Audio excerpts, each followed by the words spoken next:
Good day everyone, my name is John Francis Esapoli and I welcome you back to my video. Today, another topic that we are going to discuss or another topic that we're going to tackle. So for today, our topic is non-cognitive traits and skills. So without further ado, let's start. So let us now move on with non-cognitive traits and skills. So research has established clear linkages between affect and learning. Students who value what they are doing are better problem solvers, will be more motivated to exert maximum effort on tests, are more likely to pay attention to information, remember it, rehearse it meaningfully, and apply it. Classroom with positive climates foster student engagement and learning. Longitudinal studies have shown such qualities predict economic, social, psychological, and physical well-being. So this just means that affect is what surrounds us or the attitude of a learner or a student. So this is a very great factor or this is a very significant factor because this will affect the student's progress in school or students' progress in learning. So for those students who value they are doing, they are studied as better problem solvers. They are more obedient. They are more responsible in terms of schoolworks. And for those who have environments that are positive or for those environments that are very conducive, they are more competitive in school or in study. So why aren't such traits systematically assessed? When schooling is organized by subject, cognitive subject matter targets are the focus. Some think attitudes and values should be taught at home. So this just means that in school, the primary focus or the primary aim or the primary goal of the teacher or of the institution is our cognitive skills. The non-cognitive skills such as attitude, they think that this should be learned at home because they thought or believe that our parents will be the first teacher in our house before our teachers in school.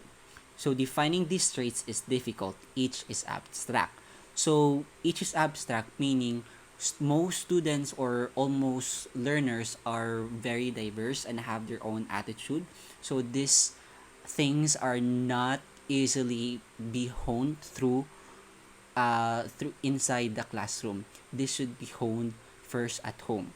The assessment of these traits is fraught with difficulty, often depends on students' self-report.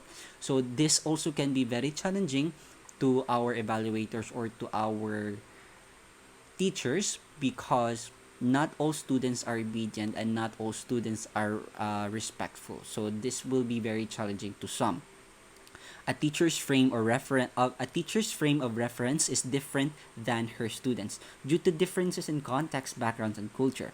So just like what I said, everybody, including the teacher, including so everybody, including the teacher, including the institution, and of course the students, they are very diverse. So it could be very challenging to develop these non-cognitive traits.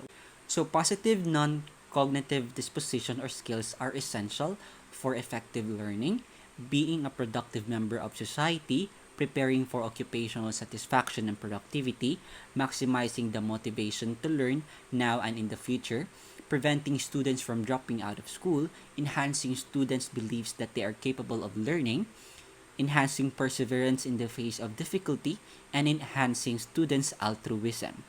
So when a student or a learner already have this kind of attitude, the sense of responsibility, the sense of kindness, and the sense of obedience, he or she could be an advantage of achieving things. He or she could be more competitive inside the classroom because he or she already have this characteristic that should be learned at home other than the school. So relationship between learning, success, and effect. So in successful learning, a student or a learner would be hopeful, and in a successful learning would be hopeless. Optimistic, pessimistic, feels positive, feels negative, wants more success, wants to avoid further failure, seeks challenges and avoids challenges, seeks and uses feedback, sees feedback as criticism, empowered and embarrassed.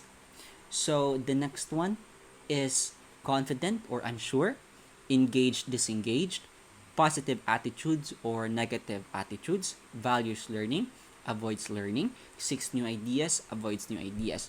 So, in conclusion, or in summary of this relationship between learning success and effect, they are very different from each other, as you may observe.